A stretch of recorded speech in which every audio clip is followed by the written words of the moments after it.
"It's just for a week, Mike," Rachel replied, rolling her luggage out the door. She made no attempt to calm me down. I had persistently tried to persuade Rachel to cancel the seminar and come on vacation with me, but to no avail. She insisted that her chances for promotion at the insurance company where she worked would increase almost exponentially if she attended the week-long seminar in Boston. I argued that she didn't need a promotion so badly that she had to sacrifice our family time. We had been married for 22 years. Both of our children were already in college, and I wanted my wife to spend more time with me and less at work. A couple of weeks ago, Rachel had planned to take a week off work, but now she was going to this damn seminar about who knows what. She didn't see things as clearly as I did. Her company had a practice of dangling potential promotions in front of employees if they worked a little harder, a little longer, and a little better than their competitors. I had first noticed this practice more than 10 years ago, but she just couldn't understand the situation as well as I did. Over the past 10 years, Rachel managed to get 2 promotions. I was convinced that they were more like participation trophies. Just showing up to work was enough to get a new title or position, but it had little impact on her salary. A few years ago, when I suggested she look for a new job, she had a meltdown. "I've spent a lot of time, effort, and training on my job. I am climbing the career ladder. A new job means starting all over again. Sometimes I get the impression that you envy my success." The fact that I was an engineer earning more than twice her salary meant nothing in her world. I was part of the old boys club, and I was paid so well because of my gender, not because of my contributions to the company's success. The funniest part was that Rachel prepared our tax returns. She should have seen the difference in our incomes. I knew Rachel was the queen of denial even before we got married. Unfortunately, I hadn't realized how deep and swift that river ran. At least not until she refused to acknowledge that her employers were reaping the benefits of her hard work and dedication. I had no doubt that some newly hired employees were making as much as Rachel, but I knew that even mentioning such a possibility contradicted her reality. It saddened me when I thought about my marriage. The last time Rachel and I had sex was the day before Christmas, and now it was June. I'm 44 years old, in relatively good shape, and have a healthy libido. Suddenly, a thought flashed through my mind. Zelda Zane had mentioned it a couple of weeks ago, but I hadn't fully grasped it then. I really didn't have a real marriage. Essentially, I was living the life of a monk, occasionally dining with a frigid nun. Why the hell was I putting up with this? It was practically impossible to please Rachel. When did she take my balls, and why didn't I even notice? I pondered this for a while. I concluded that I needed to find my balls and, more importantly, use them. I took my phone out of my pocket and scrolled through my contacts. After a minute, Zelda Zane's name and number appeared on the screen. I smirked to myself, realizing I just needed to get to the end of the list. What names could come after Zelda Zane? Zeus? Zorro? Zelda picked up on the second ring. Mike? Zelda and I had spent some time together at a Memorial Day party hosted by our mutual neighbors. We both had a bit too much to drink. This led us to open up about personal problems that we usually kept to ourselves. For some reason, but not surprisingly, Rachel was working that holiday. I was alone at the party, and Zelda didn't immediately notice. She always acted as if she liked Rachel more than me, but she was surprisingly friendly when Rachel wasn't around to defend her interests. "Isn't Rachel here today, Mike?" Zelda asked. "She's crazy for letting a handsome husband like you go to a party alone. Many of these desperate women will try to get into your pants." "It seems I have no trouble keeping them at bay," I replied with a smirk. "A piece of tail and a bike ride would probably land me in the hospital. I'm in a dry spell, and the near future doesn't look too promising." "By a dry spell, do you mean a few weeks?" Zelda practically whispered in my ear. "How many weeks have passed since Christmas?" I asked, starting to count in my head. "Wow, that's more than 20 weeks, Zelda exclaimed, too loudly for my comfort. "You must be ready to explode, even if you've been, so to speak, handling things yourself." "I'm not looking for sympathy," I quickly said. "You asked, and I told you. Please, don't make more of it than it is." I should have kept my mouth shut. This isn't something to brag about. I've never heard of a married man wanting to set a record for abstinence. You poor thing. Why don't we go to my place and resolve this situation to our mutual benefit? Zelda suggested. Haha, good joke, but you probably shouldn't joke like that, I replied. It'll be your fault if I grab you and drag you into those bushes. Start dragging, Zelda countered, extending her hand to me. You say that now, but you'll have a different story when the police show up and drag my ass to jail, I predicted. Will the cops arrive before or after you take me to Nirvana? Zelda inquired. I hope you're joking. I'll turn you into a quivering mass of protoplasm long before they send me to jail, I boasted. That won't take long, Zelda replied. You've already half convinced me just by suggesting it. Why don't we go to my place to avoid the police, nosy neighbors, and grass stains on our knees?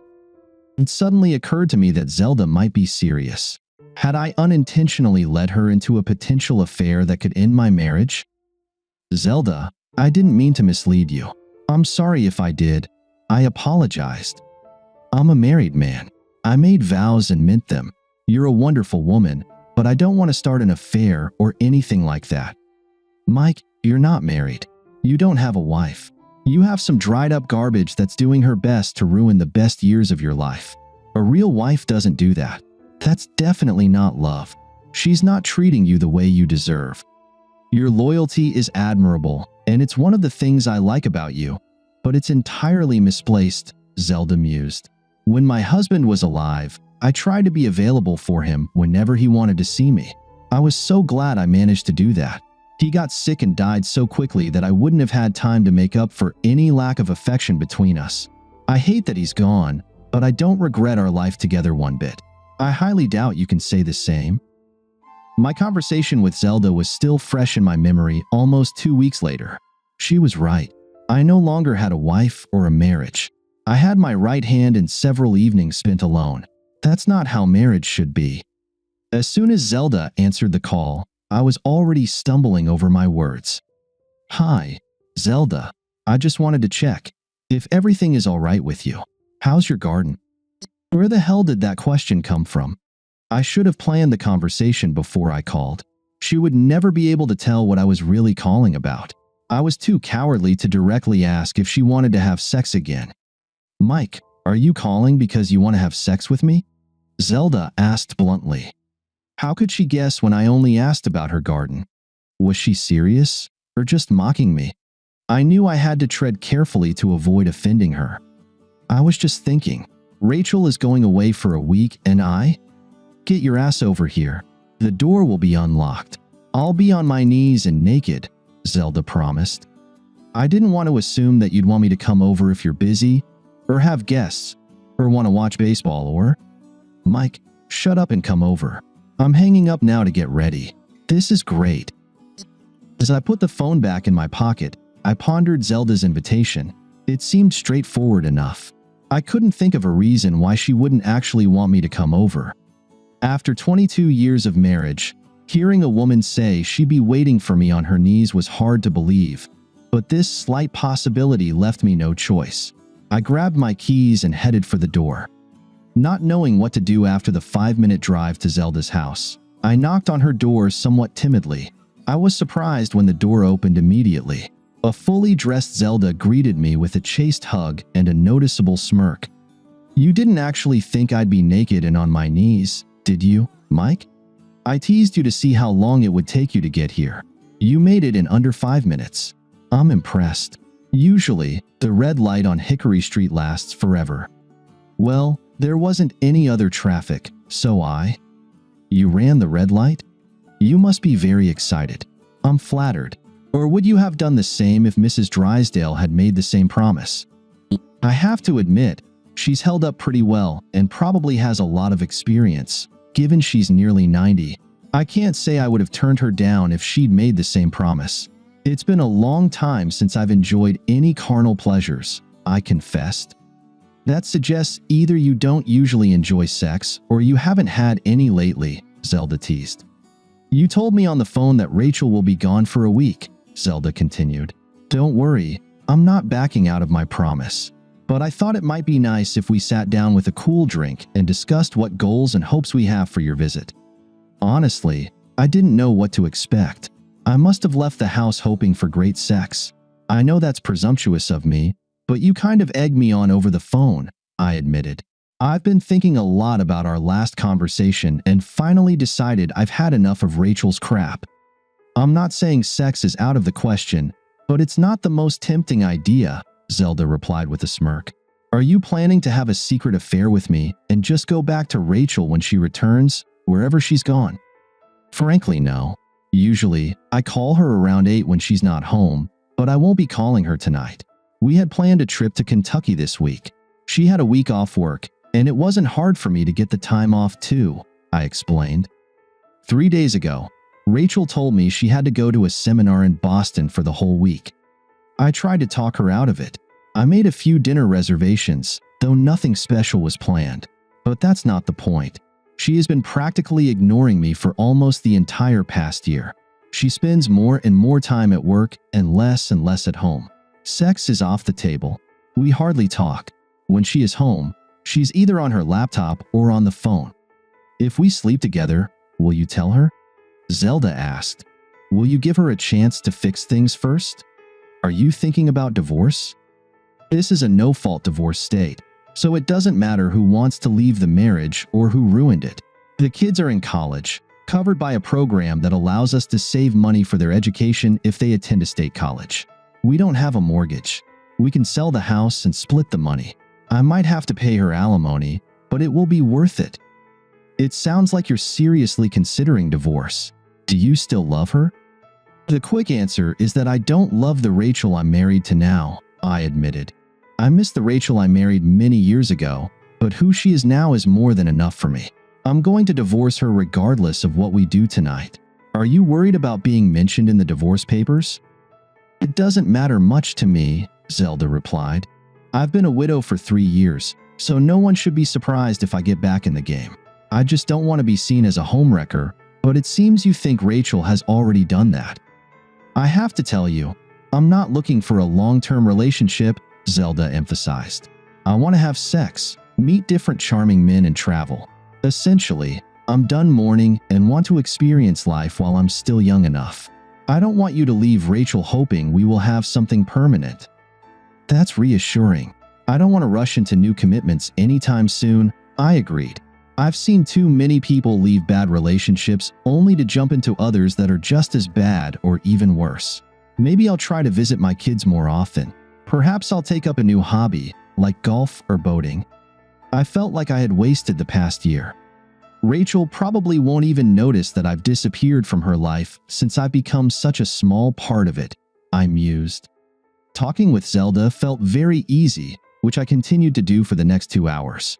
She listened patiently, interrupting only to clarify something I said or to make an observation about Rachel. She became very interested when I mentioned my ancestry. She was both surprised and impressed to learn that I am a direct descendant of Henry Clay from Kentucky. He was a senator, Speaker of the House, and served as Secretary of State. In the end, I was simply listened to, but I found that expressing my thoughts and feelings about my marriage allowed me to come to a decision. I was very unhappy in my marriage. It was on life support, and it was time for me to pull the plug. Thank you for listening to my problems. It really helped me clarify the situation and decide on a course of action, I said, gently hugging Zelda at the door. I'm glad you came. I'm also glad you weren't upset that I wasn't naked and on my knees. I just threw that out there to see how concerned you were and how quickly you'd react. You were quick, very quick. Now that I think about it, I'm a bit embarrassed. In my defense, you're a very attractive woman, and I haven't had much female companionship lately. I appreciate you taking pity on me and letting me share my story. Go home and think about what you really want, Mike. We still have almost the whole week ahead of us, Zelda noted. I've already told you that I want a friends with benefits relationship with a smart and discreet man or two. I don't want to be some dirty secret you have to keep. I completely agree, Zelda. If I want to stay married, I won't cross the line. I must admit, I'm leaning toward not living like a married bachelor anymore, if that makes any sense. Maybe I should have said a lonely married man? Mike, you're living like a damn monk, not like any normal married or single man, Zelda declared. If you don't like it, Change it. Either make her your real wife or use the divorce law to get rid of her. I called Zelda on Tuesday afternoon. I met with a divorce lawyer today. He thinks I look like a man ready to get divorced and start fresh. No shit, Mike, Zelda retorted. I wonder how he makes a living. An incredible observation for a divorce lawyer, don't you think? All right, no need for sarcasm, I replied with a smirk. He's my mom's first cousin, and I've known him my whole life. I trust the guy. He listened to all my complaints, shook his head a few times, and finally called me a dumbass for staying with Rachel for so long. He's preparing the divorce papers for me. He promised I could pick them up tomorrow afternoon. I'll hand them to Rachel when she gets home. I can't wait. And when is Rachel coming home? Zelda asked. I don't think I want to be anywhere near when that happens. I don't know exactly. I haven't talked to her since she left and didn't listen to the details of her itinerary because I was so mad at her for leaving. I think it'll be next Friday or Saturday since the seminar probably ends on Friday, I speculated. She left on Sunday, so Saturday would make it a full week, which she mentioned several times. That's some marriage, Mike. Your wife went to Boston, but you don't know why, for how long, or if she's even in Boston.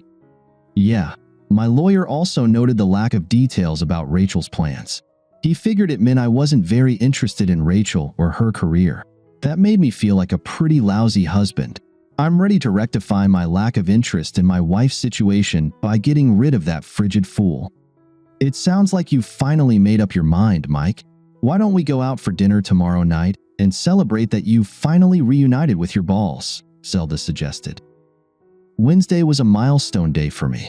I picked up the divorce papers to hand to Rachel, enjoyed my first ever birria taco, and had sex for the first time in 6 months. Zelda was a revelation for me. She invited me for a drink after our dinner at Taco Bell. I used all my tricks on her, and she responded like a wildcat. I took her in 3 of my favorite positions, and how she reacted. She seemed surprised that in the hour and a half we spent together, I was able to. 3 times. I guess that her late husband had been a little slow on the trigger and reloading. With a woman like Zelda, he should have had no problem putting several rounds in her every night. On Thursday, I called Zelda again. I'm charged and ready to go. Would you like to have dinner with me tonight before your bell rings? I'm very sorry, Mike. My sister is coming to visit, and she'll be here any minute. Can I get a rain check? I understand. How about Friday evening? By then, you'll really need it. My sister will still be here Friday night. She's staying with me for 2 weeks, so you might want to schedule another lucky lady for the foreseeable future, Zelda replied before hanging up. Friday night I was watching adult movies when Rachel suddenly appeared in the bedroom doorway. At that moment, I decided to give her one last chance. Hi, baby. It's so good to have you home. You're a lucky man. I'm almost ready to go. Why don't you pet him and then jump on that bad boy? That's such a tempting offer, Mike. It's hard to refuse, or should I say, half hard to refuse? It's not easy to say no, so I'll just rip off the band-aid. I'm divorcing you, Mike. What? Why? Did that lying Zelda fill your head with nonsense? She doesn't take no for an answer. She's not really your friend, Rachel. She stabbed you in the back to get a shot at Mike, please listen to me for once, Rachel insisted. I want you to hear and understand why I'm divorcing you. Try to comprehend the words coming out of my mouth. Understand? You're the one in denial. If we divorce, I'll do everything I can to avoid paying you a single penny of alimony. You'll have to survive on the few bucks you bring home from that shitty job of yours. Remember, I'm the engineer in this marriage. Mike, your company calls you a sanitation engineer. That's not a real engineer. It's a term your employer uses to make you and the other guys feel better about your jobs. This week was important for me. I got promoted again. I'm now a regional manager at All Farm State Insurance. My salary was increased again, so I'll be earning in the 6-figure range. I've decided to take full control of my life, and that includes divorcing you. You've been planning this for a while. That's why we haven't had sex. You were trying to wean yourself off I suddenly realized. Mike, you're still delusional. Your magic tool. and your obsession with it are sure signs of a narcissistic personality. You never talk about anything other than yourself and your strange personal preferences. You suffer from premature ejaculation. You're selfish and unthinking in bed.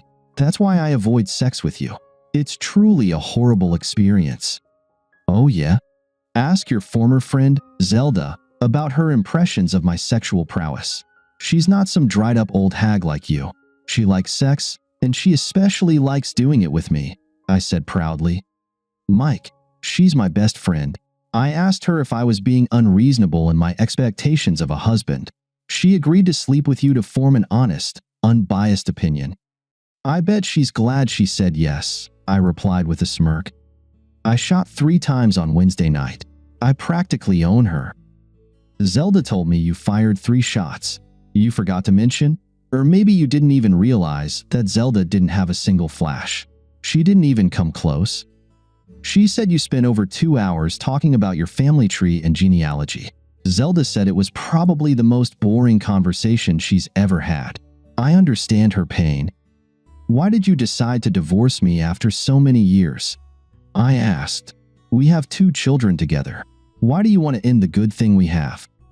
It occurred to me that divorcing Rachel would leave me in a bad position. I barely earned enough money to live, let alone maintain the lifestyle I enjoyed. I decided she was downplaying my abilities in bed to undermine my confidence. Just because she didn't have a sexual drive didn't mean I should go without. I decided to convince her that I could live without sex as long as she stayed with me. She took great pride in being my wife. She would never leave me if she could keep me. Rachel, I understand that you never liked sex. That's okay. I can live with that. As long as we're together, I'll be happy. Sex with you was never very good. That's true, Rachel admitted. However, I found it can be quite enjoyable when I'm with a man who knows what he's doing. You cheated on me, Rachel? Are you really a crap? I'll use your infidelity as grounds for divorce. You'll have to support me for the rest of my life. Mike, you know everything. You even told Zelda that you know we live in a no-fault divorce state. That, and the fact that you have no proof of my infidelity, makes your argument moot. Also, I was waiting for Zelda to say you guys hooked up before taking Tim Roberts for a test drive, Rachel replied with a wicked grin. Technically, you cheated first. I never wanted things to turn out this way, I whined. You shouldn't have gone to Boston. I had a great vacation planned for us. You would have loved it. None of this would have happened. Honestly, Mike, it was your vacation plans that convinced me I needed a divorce. Visiting cemeteries and graveyards in every zip code of Kentucky isn't a vacation. It's more like Dante's Inferno.